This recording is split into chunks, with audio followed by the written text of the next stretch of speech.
Okay, 2.8, modeling using variation. Basically, this is a pretty simple task. A lot of what we're doing is basically just defining some words, some terms. Direct variation, inverse variation, combined variation, and joint variation. So I'm going to just show you how what those words mean, what the terminology is, and then the examples themselves, you'll notice, are pretty simple once you know the definition. Here's the assignment.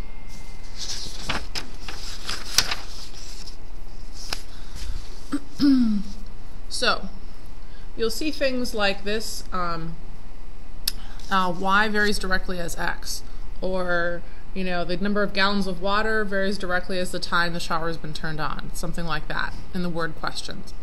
K is the constant of variation. So for example, if y is the total cost for the number of movie tickets that you buy for the total, and x is the number of tickets, then k would be how much the cost per each ticket is. So if it's $8 per ticket, you would multiply that by x number of people, and you would get $40 total. So that's just an example. Obviously, the more people that go to the movie, the more the total cost, or the fewer the number of the people that go to the movie, the lower the cost. So as x gets bigger, y gets bigger, or as x gets smaller, y gets smaller. That's what they call it, direct variation. Here's an example of that. And it's a step-by-step process. I've made it super easy. The first thing you want to do is write the equation in the form y equals kx, where k is that number that connects the two variables. The number of gallons of water W when used taking a shower varies directly in the time t minutes in the shower. So that means that the number of total gallons of water T is based on, total gallons of water W is based on some number being multiplied by the total time. So we call that number K. Now we need to figure out exactly what K is. That's the first calculation step. So they give us two numbers that go together. If the time in minutes is 5 and you use 30 gallons of water, then K must have to be the number 6. So the formula for any of these kinds of questions relating water to time is W equals 6 T. Okay? So once you have the formula, then you can answer the question down here. How much water is used in a shower lasting 11 minutes?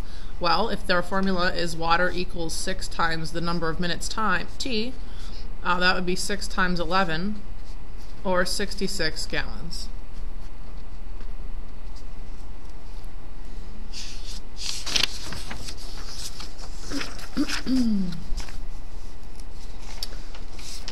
Direct variation could involve the nth power of x.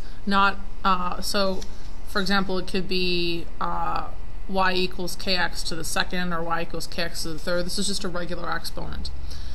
So, for example, the direct variation with powers, the distance required to stop a car varies directly, okay, with the square of its speed. So, let's see, the distance, that would be d, varies directly, so we have that constant of variation k, with the square of its speed. So instead of just writing s, I'm going to write s squared. That's really the only difference between this example and the first one.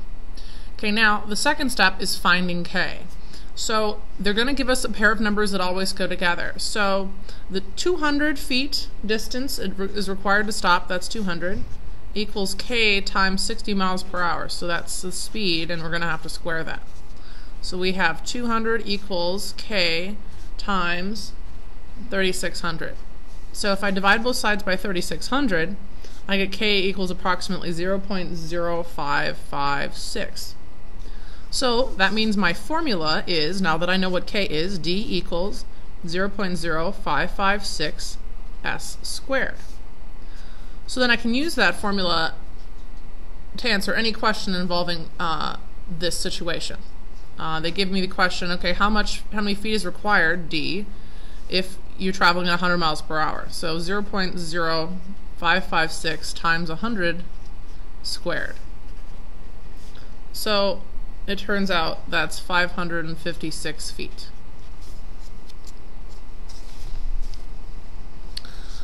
Another type of variation is what's called inverse variation, and that is similar to direct variation. It's just that the variables change in opposite ways. So for example, if y represents how many pages you've read in a book, and x represents the page number that you're on, those, sorry, okay, so if y represents the number of pages left in the book, and x represents the number of pages you've read, they're going to vary inversely. So as one goes up, the other one's going to go down. So the more you read through the book, the fewer pages you have left. So that's, but the process is pretty much the same. We're going to identify the variables, set them up in the equation, find k, and then use the formula to solve a question, find an answer. So the length of a violin string varies inversely with the frequency of its vibrations. So the length L varies inversely, put your K in there, as the frequency of its vibrations. So there's your basic formula, except for we need to find K. So if a violin string, 8 inches long, so the length is 8, vibrates at a frequency of 640 cycles per second, then we multiply this way, and we get K equals 5,120.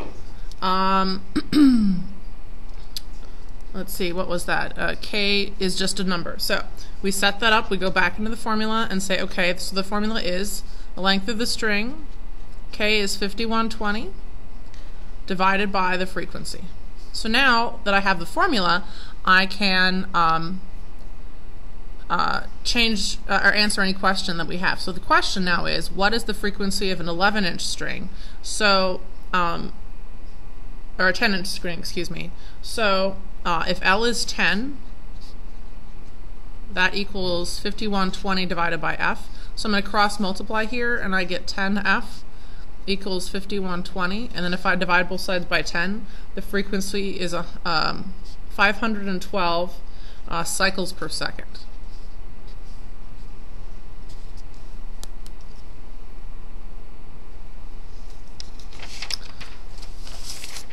Okay, there are two more types of variation. One is called combined variation, which means that it's a little bit of direct variation and a little bit of inverse variation. So combined variation looks like this. So it'll tell you which one is the direct variation, which one is the inverse variation. This one is your direct variation variable, and this one is your inverse. Okay, you'll notice if I cover this up, that's the formula for the direct variation, y equals kx, or if I cover this up, that's basically the formula for inverse, y equals k over the other variable. So the number of minutes needed to solve a set of variation problems varies directly with the number of problems, and inversely is the number of people working to solve the problems. So the number of minutes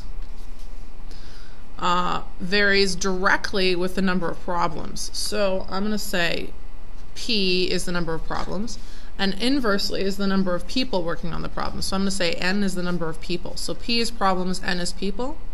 So the first step is to find K. So it says it took 32 minutes to solve 16 problems, and it was 4 people. So 16 divided by 4 is 4. So 4 times what is 32? Well, 8. So now we have our formula. M equals 8 times the number of problems divided by the number of people. So if they want to ask us a question, we can answer it. How many minutes will it take 8 people to solve 24 problems? Well, 8 times 24 on the top, and 8 people on the bottom. The 8s kind of can cancel, essentially, so our answer is 24 minutes. And then I don't have time for the last example. I'm just going to show it to you. There's the last one. You can read that through. Tanner Stork, Jordan Jurgensen.